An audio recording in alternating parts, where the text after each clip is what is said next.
Next on Unsolved Mysteries, a man confesses to murder. Later, he claims that he was forced to lie and that he's truly innocent. He has unlikely allies. A local sheriff and a state prosecutor believe him.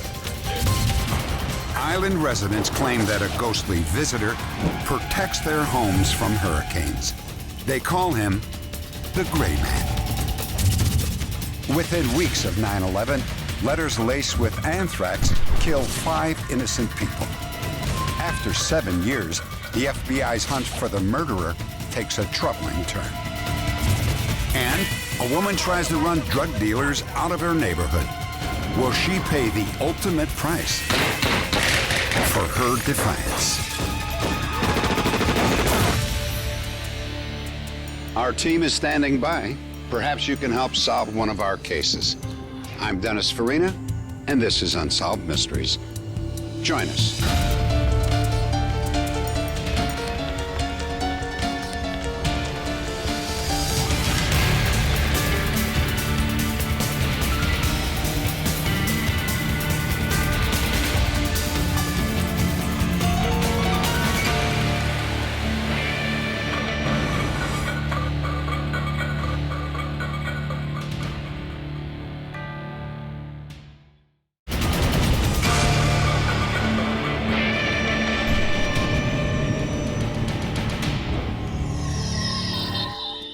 Two boys out fishing on Taylor Bayou find evidence of a tragedy. What's that right there? That looks like a ball. Guys, it's a skull!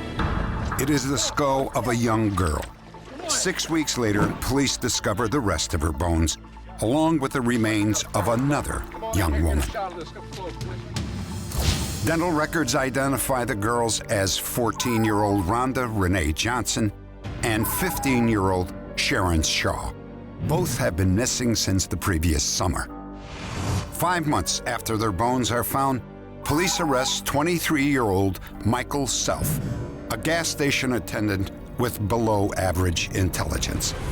He's convicted on 2 counts of murder and sent to prison for life with no chance of parole. I did not kill Sharon Shaw and Renee Johnson. It was just all behind politics and wanting a conviction. That was it. Just somebody to play the patsy. What the jury never heard was that the 2 police officers may have used intimidation and violence to force a confession out of Michael Self. In a surprising twist, these same 2 police officers turned out to be criminals themselves.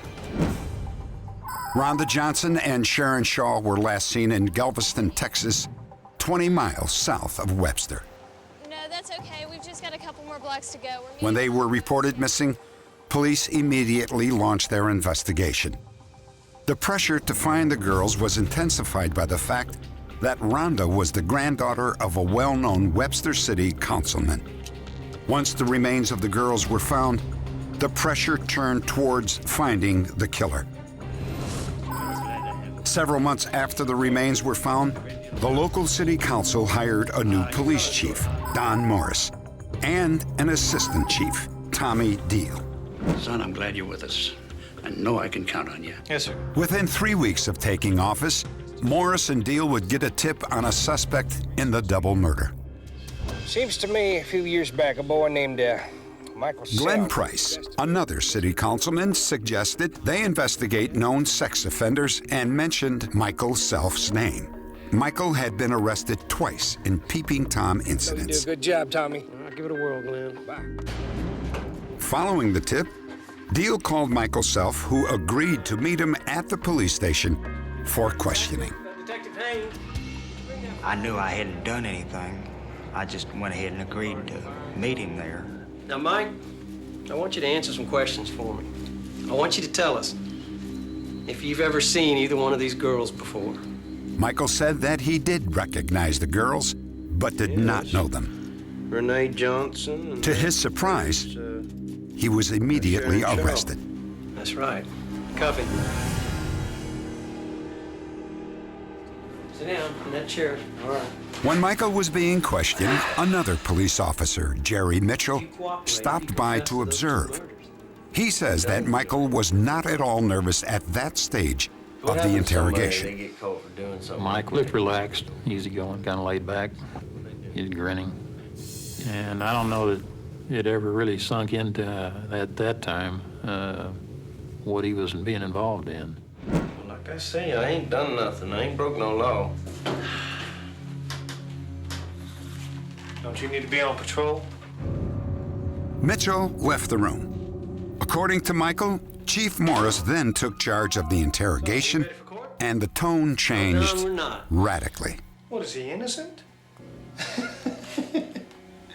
You innocent, Michael? Yes, sir.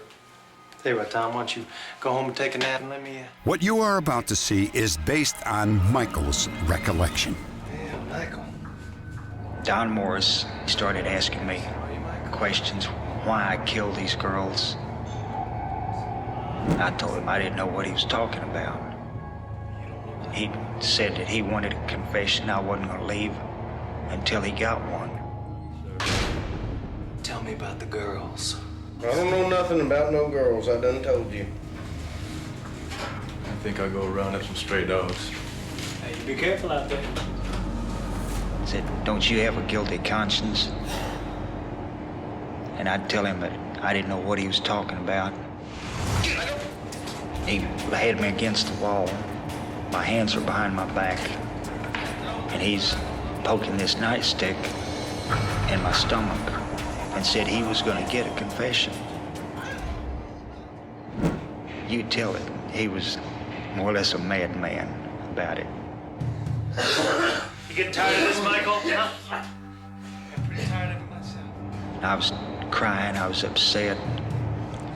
He took his gun, opens the cylinder, and takes 5 bullets and stands them on end where I can see them. I want you to tell me where you picked them up. I want you to tell me. I was more scared than I was anything. I didn't know what was going on. I didn't know what to say. Because I will blow your head off. No! You don't. Tell me about the girls. You don't. He closed it. He spun the chamber, and he points his gun like this and says he's gonna blow my brains out if I don't sign a confession. Okay. Now, I want you to write down everything you remember about that day. He had already beaten him half to death, poked him in the stomach, and I could see that he meant what he said. And I asked him, what do you want me to sign? He tells me that he'll tell me what to write. You were drinking beer while you were riding around. Isn't that the way it happened? Yes, sir. Less than 1 hour after Jerry Mitchell had left the room, he returned. Michael was now visibly upset. Let me see what you wrote down. Let me see. He was, in my opinion, kind of being led in the sequence of events of how they wanted it written. I'd seen about half a page of writing on there by the time it was all over with, and I think they had to rewrite that one. Something wasn't right in it. True. Now let's start again. I do know that they rewrote the confession several times. But Michael's confession did not fit the known facts of the crime. For example, the confession said that Michael dumped the bodies at a place called El Largo, 20 miles from where the bodies were actually found. And there were several more discrepancies. There's the statement in here that what he did was, in essence, he choked one of the 2 girls. There was no evidence of the breaking of some very tender bones in the neck that necessarily would have been damaged if in fact, he had choked one of the girls to death. There is this claim that he went to Sharon Shaw's house. Well, Sharon Shaw's family contradicts that, so she wasn't home that day. That didn't occur. I had statements from 2 girls signed by their parents as a witness that they talked to Sharon Shaw and Renee Johnson in Galveston between 8 and 9 o'clock. There's no conceivable way that Sharon Shaw and Renee Johnson could have got another ride and been in Webster riding around with Michael Lloyd self at the time that they've gotten his confession.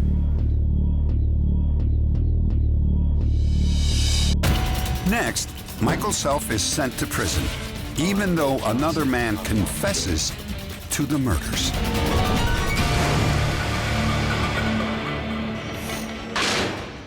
Tell me about the girls. In Webster, Texas, Michael Self, a gas station attendant with below normal intelligence, says that he was coerced into confessing to 2 murders that he did not commit. 3 days after his arrest, he ignored his original attorney's advice and agreed to take a lie detector test. Do you know who caused the death of the 2 girls? Yes. In the course of giving him the polygraph exam, they say, well, now we've got this statement that you gave last Friday where you confessed to killing these 2 girls. Is it true? And he says, yeah. And the lie detector says, no, it's not. It's not true at all. Yes, sir. Michael says that after taking the polygraph, he was still so afraid of Chief Morris that he agreed to sign a second confession. It contained a new version of the deaths of Rhonda and Sharon. In his first confession, Michael said he struck Sharon with his fist and left the girls' bodies in a culvert. In the second, he claimed that he hit Sharon with a Coke bottle and dumped their bodies in the bayou. The second confession also says that Michael stripped the murdered girls of their clothing and tossed it along the highway. In fact, their clothing was found with the remains along with unidentified car keys and a crucifix worn by Sharon. There was a slight difference in the 2 written confessions, but all I had to do was offer in evidence the confession I wanted to go with. And if the facts, the outlined facts, tended to support the elements of this confession, that's all I needed if the jury believed it. While Michael awaited trial, he was visited by Dave Coburn, who had become chief of police in nearby Cleveland, Texas. He pulled out his gun. Yes. Open it up. Started pulling out 5 bullets, one at a time. When he made that statement to me, I knew what had come down because a year prior, I witnessed Don Morris taking 1 shell out of his revolver, hiding it, placing 5 shells in front of a prisoner, and playing Russian roulette with that prisoner, threatening him. And there's no doubt in my mind that he did that to Michael Lloyd Self. And when it came to the trial, I was prepared to go in and make statements, and I was never caught. I don't know whether he did the Russian roulette number. Bottom line, all 3 confessions are consistent. I killed the girls. Michael Self was convicted of murder and sentenced to life in prison.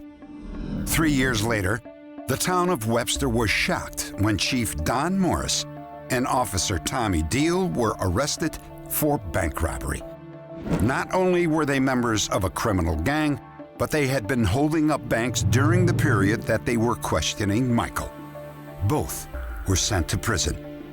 Jerry Bernberg petitioned the court and got Michael a new trial. Just 9 days before it was set to begin, the defense got what looked like a gift from heaven. It's been bugging me for a long time. I just wanted to get it off my chest. It was Sharon Shaw and Renee Johnson. I'm the one that killed them. A man told state prosecutor Douglas O'Brien that he, not Michael Self, murdered the girls.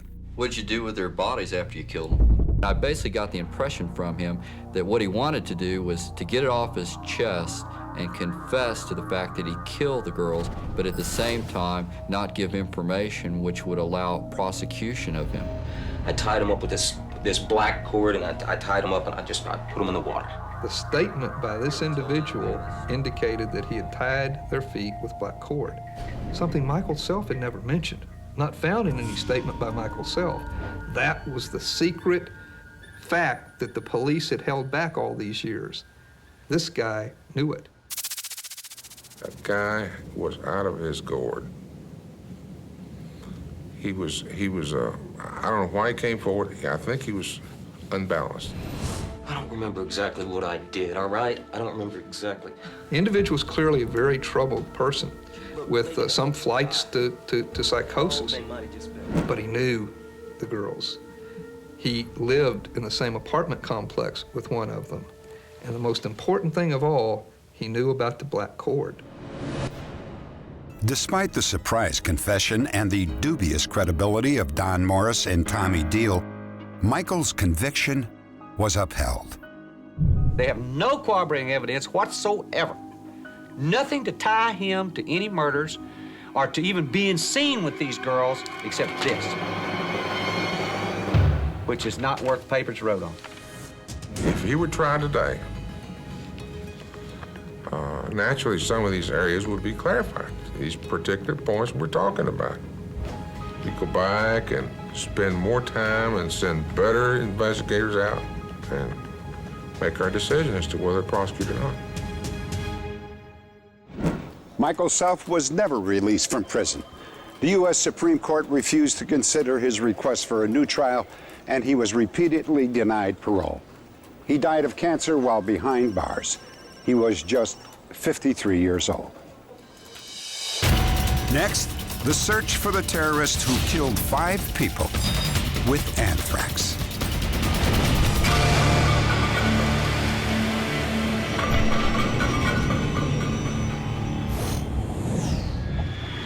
Trenton, New Jersey. Tuesday, October 16th, 2001. Norma Wallace reports for work at the post office. Norma isn't feeling well and thinks that it might be the flu. But as the day wears on, she becomes more and more sick. She can barely breathe. 200 miles away in Washington, D.C., another postal worker, Leroy Richmond, suffers from nearly identical symptoms. He too becomes extremely ill. Both Norma and Leroy are hospitalized, their conditions growing worse by the hour. They seem to be slowly suffocating to death, and doctors can't figure out why. But after conducting a series of tests, they finally come up with a diagnosis: anthrax poisoning. Like millions of other Americans, Leroy and Norma were aware that anthrax had killed a man in Florida just days earlier. And now they were suffering from the most deadly form of the disease, fatal 95% of the time. Who would commit such a crime, and why? Someone somewhere in the world had access to the deadly bacterium that causes anthrax. They had the knowledge to work with it and a location suitable for its handling. Was it a single person or was it a group? Where were they located and what were their motives? For a nation that was still reeling from the 9/11 terrorist attacks, it seemed nearly impossible to comprehend. The anthrax terror plot came to light on October 5th, 2001, in Boca Raton, Florida.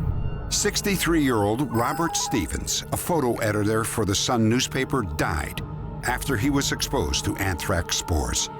Experts believe they came from a letter that was opened, but the letter was thrown away, its origins unknown. We don't have a crime scene in the traditional sense. We don't have witnesses, and we really don't have anyone that we can call an informant at this point. That same week in Manhattan, NBC News and the New York Post received anthrax-tainted letters. It is clear that the terrorists responsible for these attacks intended to use this anthrax as a weapon. But this time, there was a clue. Postmarks on the envelopes from Trenton, New Jersey. FBI agents checked every mailbox in town for traces of anthrax. They found none. October 9th, 2001, Washington, D.C. 2 more letters laced with anthrax. Once again, they were postmarked Trenton, New Jersey. This time, politicians were the targets. Senators Tom Daschle and Patrick Leahy at their offices.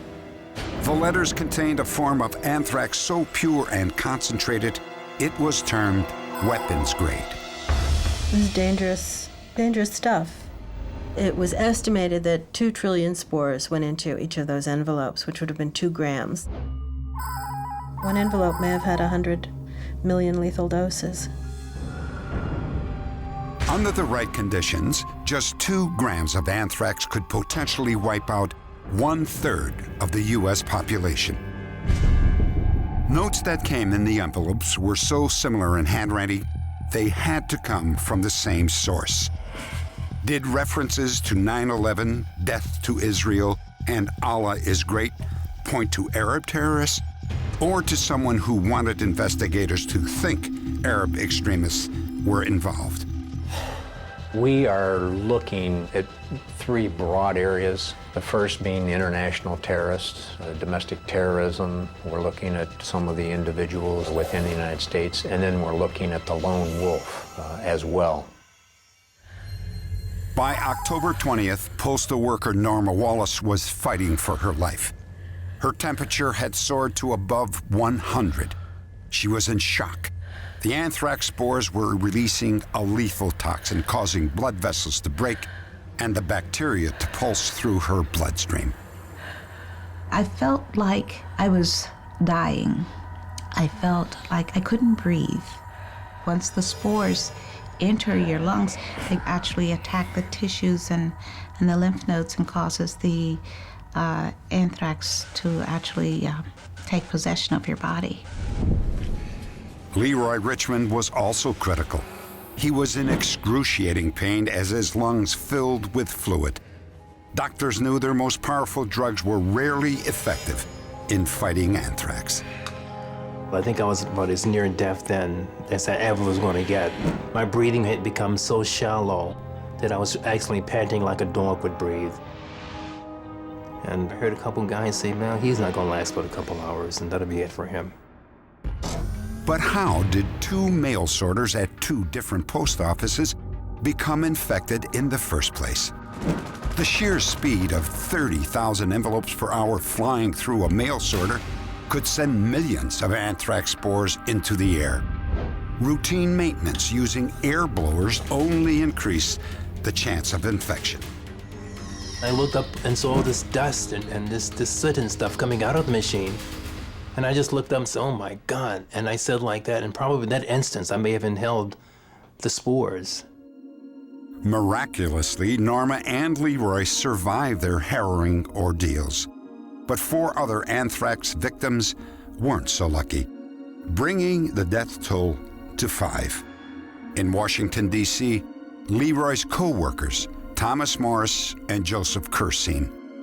In New York City, hospital worker Kathy Noon. 3 weeks later, Ottilie Lundgren in Derby, Connecticut. In May 2002, the genetic fingerprints of the anthrax spores revealed that they came from one of the military's top secret research labs. Perhaps the anthrax was stolen, but maybe the attacks were actually committed by someone who worked with anthrax spores at one of these facilities. Loading these letters with anthrax required specific expertise. In other words, it couldn't be done in your basement or your garage unless you had some specific equipment. We are in the middle of an exhaustive national, international investigation. We've interviewed over 5,000 people already. We've issued well in excess of 1,300 subpoenas. And every little piece of the puzzle helps. Update. On July 27, 2008, a government scientist named Bruce Ivins was rushed to a Maryland hospital suffering from a massive overdose of prescription drugs. He died 2 days later. Shortly after, the FBI announced that Dr. Ivins had been the prime suspect in the anthrax terror of 2001. One of the country's leading anthrax researchers, Dr. Ivins had helped investigate the attacks that killed 5 Americans and terrorized the nation. But Ivins eventually became a suspect himself, and according to the FBI, There is no doubt that he was the Anthrax killer. This case is officially closed, though a motive for Dr. Ivan's alleged crimes has not been established. Next, a couple says that a friendly ghost saved their home from Hurricane Hugo.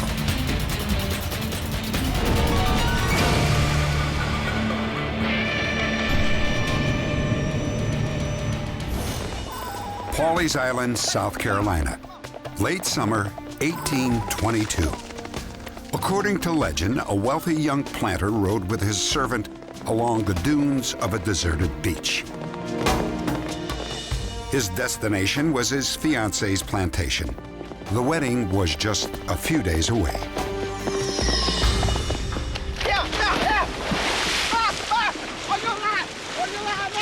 By the time he could be pulled out of the marsh, it was too late. The young man was dead. At the plantation, the bride-to-be heard the tragic news. Rachel, Yes, Papa? it's James. He was riding and he fell in the marsh. He died in the fall.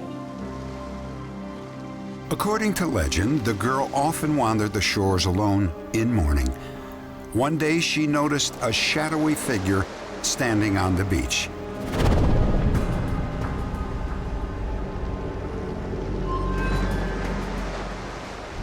That night, her fiancé came to her in a dream and whispered an urgent warning. Flee the island. The wind is coming. The wind.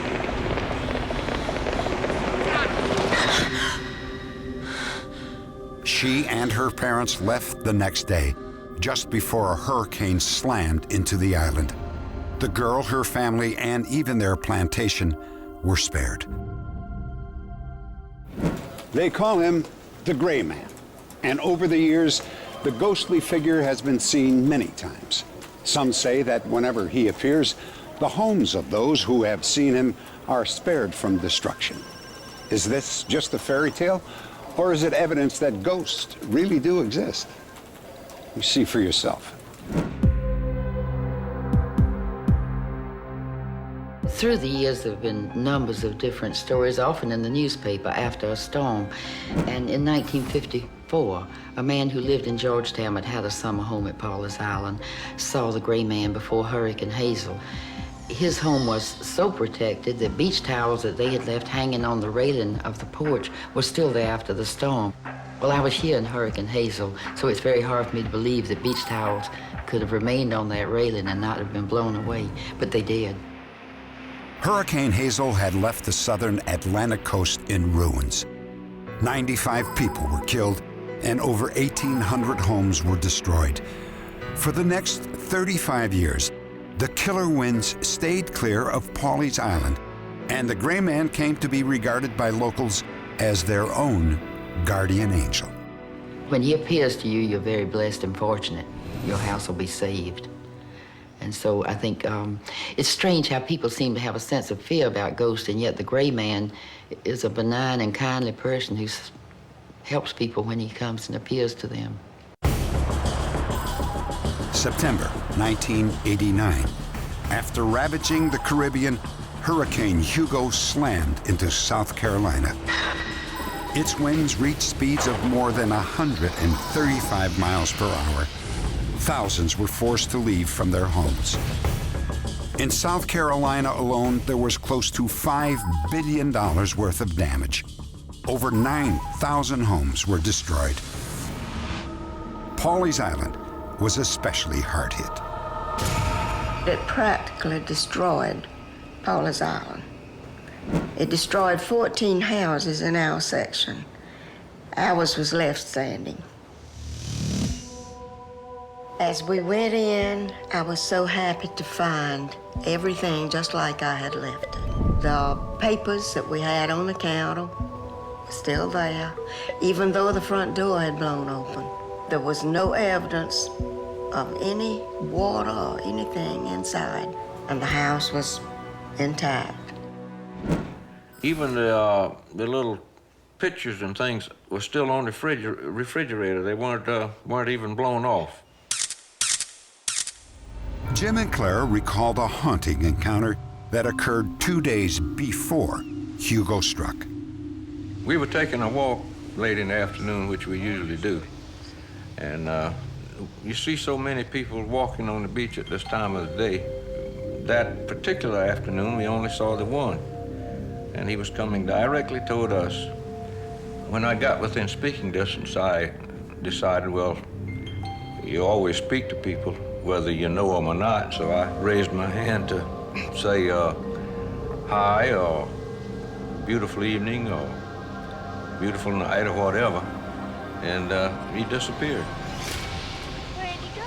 I don't know how to explain it, because an eerie thing like that, you know. But of course, I didn't worry too much about it, because I said, well, I was just seeing things. But I'm sure that he was there, and when I started to speak, he wasn't there, so. I didn't know it was a gray man. I just thought it was someone on the beach until he disappeared. I can't explain our good fortune except through the presence of the gray man and the Lord, of course, who may have used the gray man. I can't think of any way that you could rationalize the saving of our house, except it had to be a miracle. I never did believe too much in ghosts. I have changed my outlook. I believe there are ghosts. After seeing a ghost, you gotta believe it, you know.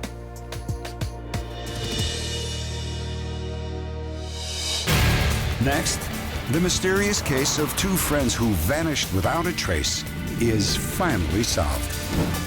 And drug dealers take revenge on a woman who tries to run them out of her neighborhood.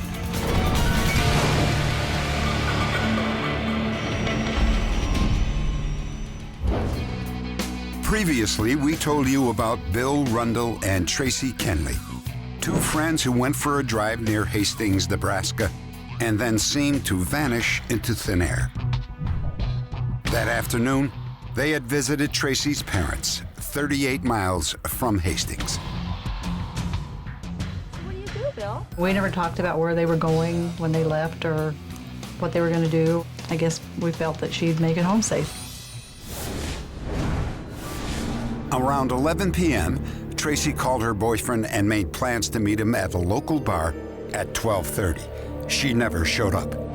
Neither she nor Bill were ever heard from again. Using cell phone records and transmission signals, police pinpointed Tracy's location at the time of the call. It was a junction 16 miles east of Hastings, but a 30-square-mile search of the area turned up nothing. Police began to wonder if Bill and Tracy had run away together. They didn't run away. I feel that in my heart, because neither one of them took their toothbrush, neither one took their any change of clothing. There's been no evidence as far as their credit cards, ATMs, phones have ever been powered up from the day they disappeared. No evidence has led us in that direction that they're still out there. Another theory was that they had met with foul play. Nebraska is an area where you travel through to get from the east or the west. There's always a possibility of somebody coming through the area that may have been a more severe criminal than we're normally used to. We need some kind of clue. We have no clue. There has been nothing. It's just like they just disappeared. Update. 2 years after Tracy and Bill vanished, drought conditions lowered the level of a pond near the road where they were driving. A farm worker noticed the outline of a car in the pond and contacted police. Tracy and Bill's bodies were found inside. Police theorized that they got lost, and when they tried to turn around on the narrow road, Bill's Jeep went into the pond. Investigators have ruled out foul play.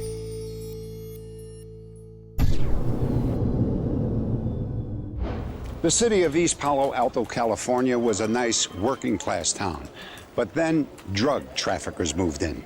Fed up, a resident named C.W. Roddy took a stand against the criminals. It almost cost C.W. her life.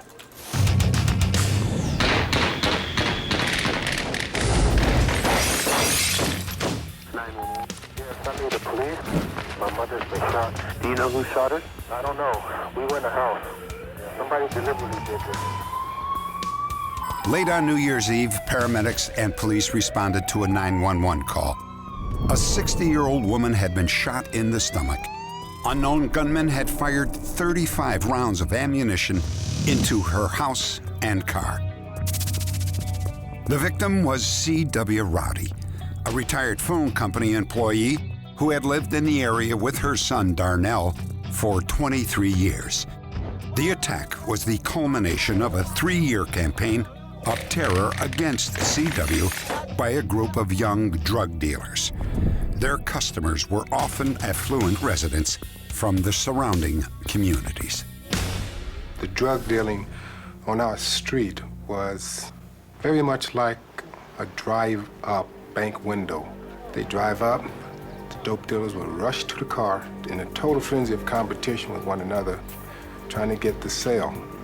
And it continued like that, day and night. C.W. decided it was time to take action. The first confrontation came when teenage drug dealers parked their cars in front of her house. Excuse me. Young man, do you have any business with me here?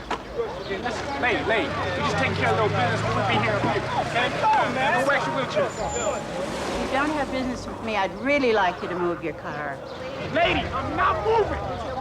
I will be taking your license number and giving it to the police. C.W. frequently reported the young traffickers, but the understaffed local police could not handle the enormous problem. I've always felt that your home is your castle, and what you do in your home is your business. But when they bring their drugs out in front of my house, in the streets, that makes it my business. And I don't do that kind of business. On another occasion, C.W. was physically threatened. What's up, old bag? We're gonna blow your damn house up. See what I'm saying? And I said to him, are you gonna make sure that I'm in it? And I looked up and saw a police officer sitting directly across the street. Yeah, you better watch your back. Straight up. Officer, did you hear what the young man said to me? He threatened to blow up my house. Do you wish to make a citizen's arrest? Yes, I do. You do wish to make a I citizen's do arrest? wish to. So we did. And he took him off, but he was back within a matter of minutes. Things only got worse over the next 18 months. During certain hours of the day, the streets resembled a rush hour traffic jam.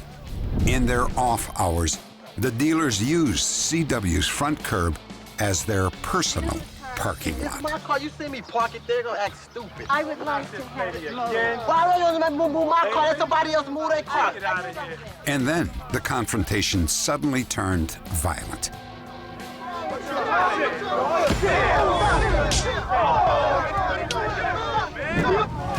He picked up a piece of wood, and I was infuriated. And I said to myself, this is stupid. So I started back across the street, and they started saying, yeah, go call the police.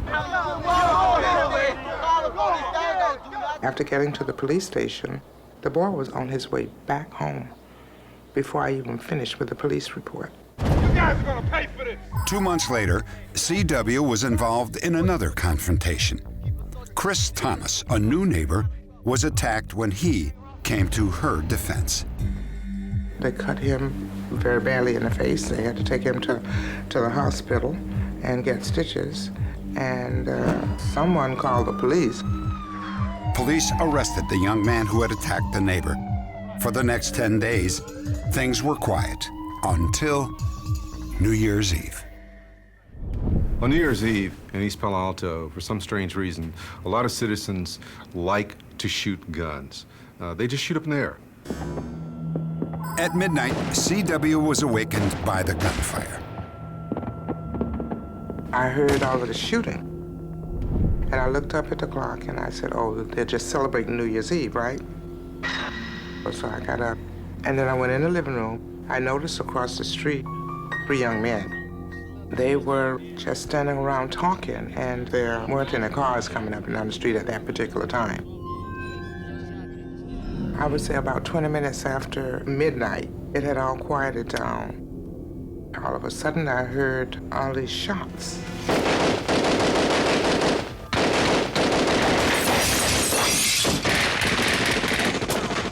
I hit the floor at that time. I was about to get up, and I heard my mother scream in pain. CW was shot in the stomach. Her son immediately called for help. I think the attack on my house was a planned attack, and they were planning to kill us. My mother's been shot. The police arrived within minutes. They recovered shell casings from 3 weapons: a .38 caliber revolver, a .380 semi-automatic pistol, and an assault weapon, possibly an Uzi. The police did their initial investigations and then called in the FBI. We know that there were 3 to 4 individuals who were responsible for firing these rounds into the home of Mrs. Rowdy. This is a neighborhood that has been somewhat paralyzed because of the amount of violence that has been generated from those who took a stance to come forward and say, no more. To date, no suspects have been identified. But even though the case remains unsolved, the attack has rallied the neighborhood. A group of mothers took charge of the local park and drove out the drug dealers. They were successful, but they know it is only the first step on a long road. I went by a couple of Saturdays ago and just observed the children out there playing, and it was such a beautiful sight, and it made me feel so good. It brought tears to my eyes. So it's looking better. It didn't all happen in one day, and I don't expect it all to change in one day, but I do see the beginning of a change, and the future looks bright, and I am hopeful. Neighborhood residents are still hoping CW's attackers can be brought to justice. If you have any information, please log on to our website at unsolved.com.